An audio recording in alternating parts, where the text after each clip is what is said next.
guys, welcome back to the Friday Q&A. As promised, today I'm going to be addressing questions about tretinoin for melasma and post-inflammatory hyperpigmentation, both on the face as well as the body.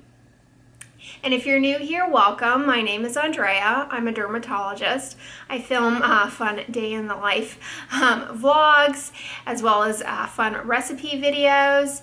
And I also share a lot of videos about skincare ingredients, skincare product reviews, and skincare tips. So if this type of content is of interest to you, then I encourage you to stick around for more. Now, this Q&A is the last of the four-part Q&A all about tretinoin for skin. If you missed the prior Q&As, I first of all overviewed tretinoin, the common side effects, the indications. Then I did a separate Q&A on tretinoin for anti-aging and wrinkles and dark spots related to photoaging, as well as a third Q&A in which I talked about tretinoin for acne. So if any of those topics apply to you, I definitely encourage you to check out those videos. I will list them down below. They are also in a playlist under the playlist tab of my channel entitled Skincare Q&As, as well as one entitled Tretinoin Q&A. So you can find them in three places: the description box and those two playlist tabs. Okay. I think one of the most frequently asked questions that I get is tretinoin better than hydroquinone?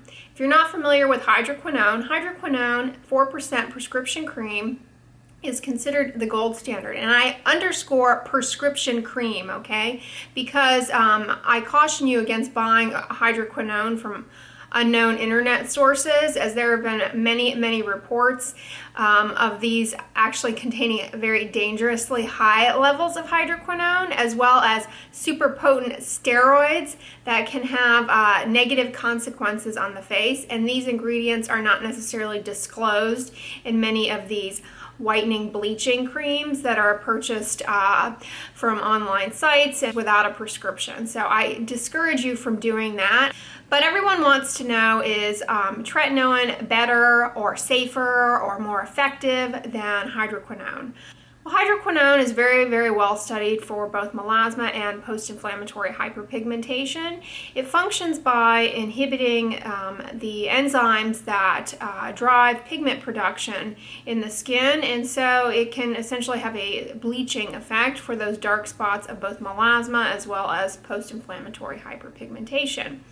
As I said in my dark spots and melasma video, which if you missed that, be sure and check it out. It is also listed down below in the description box. Hydroquinone is safe to use. However, there are side effects associated with it, namely something called pseudoachronosis. And so it is generally advised that it not be used continuously indefinitely. In other words, that you take a break from it, and that you also don't DIY it yourself, that you follow along with a physician to monitor side effects very carefully, because the side effects can be subtle to the untrained eye. Okay, so that's a little overview of gestalt of hydroquinone. But everyone wants to know, well, is tretinoin safer? Is it better? Tretinoin alone is not as effective as hydroquinone alone, okay, for dark spots and melasma. However, it can be very helpful, okay? And it functions by helping the skin cells turn over a little bit more expeditiously. So if there's any dark discoloration trapped in the top layers of the skin, what's referred to as epidermal pigment, okay, so not deep down darkness, but up top, then tretinoin can expedite the clearance of that, okay? Tretinoin 0.1% is the percentage strength that I'm referring to here. Tretinoin has been shown to expedite the improvement of that. However, tretinoin in combination with hydroquinone cream is very effective and has been shown to be more effective than hydroquinone cream on its own, than tretinoin cream on its own. Furthermore, there is a triple cream, okay, a combination triple cream that includes tretinoin 0.05%, hydroquinone 4%, as well as a low potency fluorinated steroid, okay? This is a triple cream that is sold under the brand name Triluma, okay? And really that Triluma cream, the triple combination, is the most effective cream for dark spots on the face, the body, as well as melasma, okay? It is the most effective. It trumps all other combination creams in terms of efficacy, okay? And it functions, we believe, and how it has been studied to function, is that the hydroquinone inhibits some of the biology of how pigment is produced. The tretinoin can also pause some of the biology of how pigment is produced, but also expedites cell turnover. However, both tretinoin and hydroquinone have the side effects of irritation in the skin, okay? And by irritation, I mean not only do they kind of peel the skin, but they can cause a little bit of redness. They're just irritating, okay? And so what you have to cement in your brain when you're using things like this is that anything that simultaneously increases irritation also pushes the gas on pigment production and post-inflammatory hyperpigmentation, okay? Because it's simultaneously, while it's going to work, blocking some of the biology of what drives the melasma, what drives the post-inflammatory hyperpigmentation. It is simultaneously, as a side effect, causing irritation in the skin that predisposes to more post-inflammatory hyperpigmentation and persistent melasma, okay? So you, as the user, have to cement that in your brain, that it is a little bit of a circle. You block a little bit, but you also can push a little bit, okay, of the disease. You can block and push a little bit, okay? And so, it's very, very important that you follow up very carefully with the prescribing dermatologist to carefully monitor your response, how you're doing with it, how much irritation you're getting, to make sure that you're not causing more harm than good with excessive irritation over the beneficial effects, okay? So that is paramount. And then the other thing that you should understand about the triple cream is that, as I mentioned, in addition to tretinoin and hydroquinone, it also has a topical steroid, which at a low potency in a fluorinated form, as it is in this cream, is considered safe on the face. And it's a steroid, so it inhibits inflammation, and so it kind of quelches that, okay? It calms down that side effect at the same time, okay? So it can really allow the hydroquinone and the tretinoin together to really just function in putting the brakes on your melasma and post-inflammatory hyperpigmentation, rather than getting too caught up in the side effect of irritation that further worsens it, okay? So it's there for that reason. It also can inhibit some of the biology of pigment cell production, okay? So it's a 2-for. It calms down the side effect, and it also is a player, okay? It's also an active member of the team. It's like a referee, and you know, it comes in from the sideline as well, and you know, plays the field. Okay, so Triluma is more effective. The triple combination cream is more effective than either cream on its own or than combinations of two creams, any two cream combination, okay, tretinoin, hydroquinone, steroid, steroid, tretinoin, you name it. Any of these combinations, that actually has been shown really in a really nice study, okay? So that is the most effective cream form of tretinoin, is the combination cream that includes hydroquinone and the steroid Triluma. Much of the improvement that you can expect from whatever treatment you're pursuing, whether it be the creams I'm talking about in this video or the creams and laser treatments that I talked about in my post-inflammatory hyperpigmentation melasma video, whatever treatment path you're pursuing, a lot of how well of an outcome you will observe relies on where in the skin your pigment, your hyperpigmentation lies, okay? So if it's epidermal, meaning in the top layer of the skin, it's more likely to go away and to improve, okay? Whereas deeper down in the skin, it can go away, but it can take a very, very long time. And so it requires you to be patient and to also bear that in your brain when you're selecting a new treatment, and to set your expectations from the beginning that, hey, some of the discoloration in my skin may be really deep and it may take years to go away, okay? But these creams can be helpful.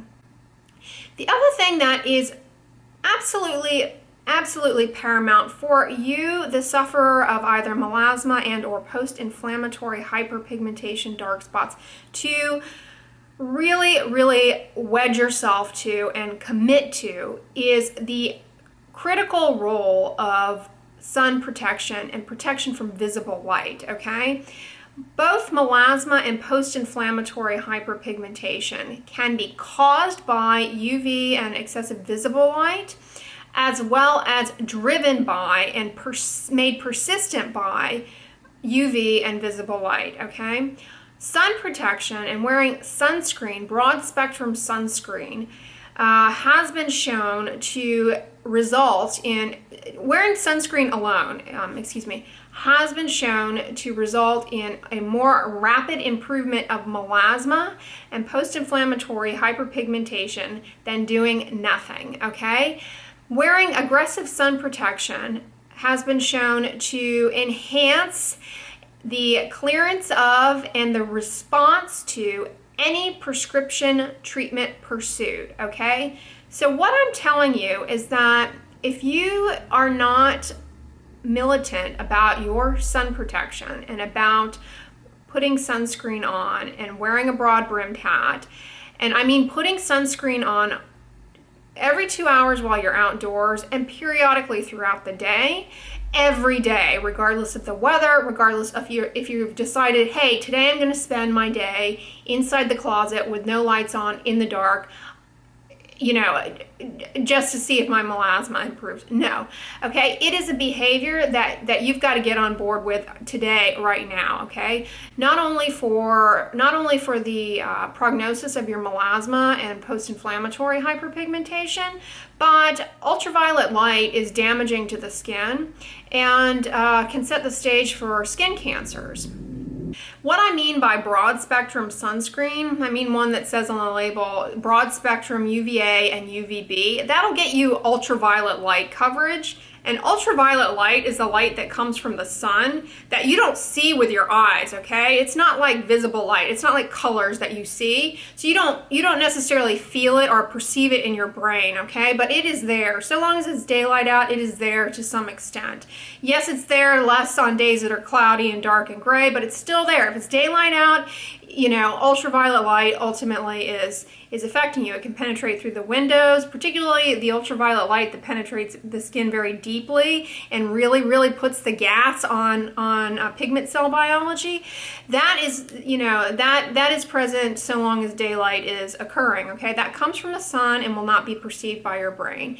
In the United States, sunscreens that contain zinc or titanium dioxide really offer fairly decent coverage against these wavelengths, to be honest with you. They absolutely do need to be reapplied every 2 hours because you sweat them off, you rub the face, etc. And if you have questions about sunscreens, I have a whole 3-part sunscreen Q&A series that I will list down below as well, where I really address a lot of the nuances of sunscreens. But suffice it to say, zinc and combinations of zinc and or titanium dioxide sunscreens really are very respectable here in the US for offering UV coverage. Chemical sunscreens, those that contain avobenzone, octinoxate, etc., they do a decent job as well, but their filters are not as stable. They degrade a little bit more rapidly, and so you lose protection a little bit more quickly. So if you're selecting a chemical sunscreen that says broad spectrum on the label, you really have to be like very militant about reapplication because of that factor. Regardless of the sunscreen though, reapplying is important.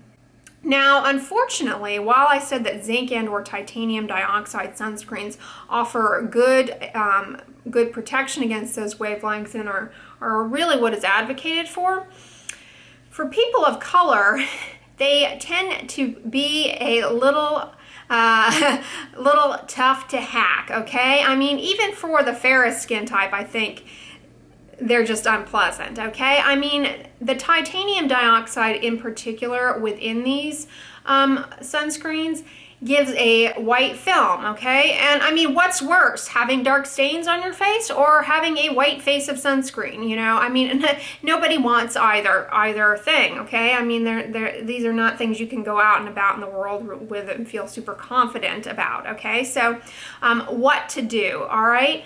Well, zinc on its own can blend in a little bit more easily, whereas the titanium dioxide ones, you know, tend to be much more white. If they microsize the titanium and zinc particles, then they tend to be a little bit more blendable. So those are some just overarching points about sunscreen that will be helpful to you. The third point, the last point I will make about sunscreens in terms of dark spots, post-inflammatory hyperpigmentation, and melasma. So I mentioned the zinc, the titanium dioxide, the chemical filters in terms of UV. But remember, I also said visible light can also drive melasma and post-inflammatory hyperpigmentation. And by visible light, now I'm talking about the light that you see with your eyes, like this light that's beaming on me now. I mean, it's driving my post-inflammatory hyperpigmentation, but I've got my sunscreen on, so hopefully I'm good. But that too can drive the dark spots and melasma, okay? So selecting a sunscreen that contains the ingredients zinc or titanium dioxide get a little bit into those visible wavelengths, whereas the chemical filters, the avobenzone, etc., exclusively don't do that as well. Okay, so that's a point to know. The addition of the ingredient iron oxide gets you a lot more bang for your buck with the visible light spectrum, okay? So at the end of the day, if you're somebody with dark spots and melasma who you know, is looking for sun protection, you are best served by a sunscreen that contains zinc and or titanium dioxide as well as iron oxide, okay? So those are some points about sunscreen that are important for you to know, and they are, you know, it's paramount that you find a sunscreen that you like, enjoy, and can comfortably put on and wear and reapply and not worry about. I will list some down below in the description box. Admittedly, I can't give good advice as far as how these go with makeups. I will list some tinted ones, however, that are very good and contain iron oxides in them and can really help not only mask the mask, if you will, of melasma, but also offer you protection against the visible light, okay? So I will list those down below in the description box for you guys, but really what you need to solidify in your brain is that you have to be doing this. You have to be doing this. Otherwise, this conversation about tretinoin, hydroquinone, our prior conversations about, you know, different bleaching creams, etc., in my dark spots melasma video, those are all moot points, okay? Because really, so long as if you don't have the sun protection on board, all of this is useless, okay? And if you don't have the sun protection on board, all of these other creams that target and put the brakes on pigment and can slow down your disease, they're irritating. And the irritation opens you up for more post-inflammatory hyperpigmentation and subsequent sun exposure and sun driving the melasma, okay? So it's really a vicious battle. And if there's no sun protection on board, it's like going out on a road trip, okay, with a brand new car, the best car, the most comfortable car, and your gas tank is empty, okay? You don't have all of the components in place to make it to your destination, all right? So the sunscreen is first. Stop at the gas station, fill up, get that behavior in, make it a pattern, make it a lifestyle, commit to it 100%. Admittedly, sunscreen is incredibly difficult to comply with. So the other thing that you should embrace is wearing fabrics that are tight weaved, that can cover your arms, areas of the body that are affected, and offer you some protection as well. Wearing a broad brimmed hat and really, a face shield, if you want to be very aggressive, can be a fantastic way to not have to deal with the sunscreen on the face, so long as you're wearing a face shield. Now, admittedly, you may not feel comfortable doing that, but I would encourage you to consider it in certain situations that can really be problematic for melasma sufferers, such as if you are a skier, if you go to the beach, in those kind of settings, you may want to don one of these masks, okay? At least while you're going through trying to improve your melasma, but even after the fact, okay? I think they can be really helpful. So now that you know the importance of sun protection and visible light protection in ensuring good results with tretinoin and combinations of tretinoin and triluma, what can you expect as far as improvement, and how long does it take? As with anything in dermatology and the skin, it is all about patience, patience, patience, so it can be incredibly frustrating for you, the sufferer. In the melasma studies, improvements were seen at 24 weeks. You got it, 24 weeks. That is a long time to wait, okay? But that is the nature of skin biology, and depending on where the pigment in your skin is, the abnormal pigment has accumulated, it could take longer, okay? It could take a lot longer. So patience is key. And the other thing we know is that, not only is sun protection key, as I said, but combinations of things tend to give the best results, okay? So, if you've been trucking along patiently and you're not pleased with the outcome, you've got to follow up with your dermatologist regularly and start talking about other things that could be added on to your treatment armamentarium. There are many, and we know that using combinations really gives the best results, okay? These are both diseases which can affect Caucasians, but overwhelmingly so affect people of color, darker skin types, Asian skin types, Hispanic, Latino, and Black skin types. All are far more predisposed to post-inflammatory hyperpigmentation for sure, as well as melasma, okay? And can be very disfiguring. And I want you to know that, this is not something that we in dermatology take lightly. It has profound impacts on an individual's self-esteem, how they feel about themselves, their ability to function. Having quote, a stain on your face doesn't make you feel good about yourself, okay? It can make you feel embarrassed. People can be cruel and say horrific things. It'll make you want to cover your face, not go out, and that really affects your ability to contribute in the world and to share your gifts with everyone.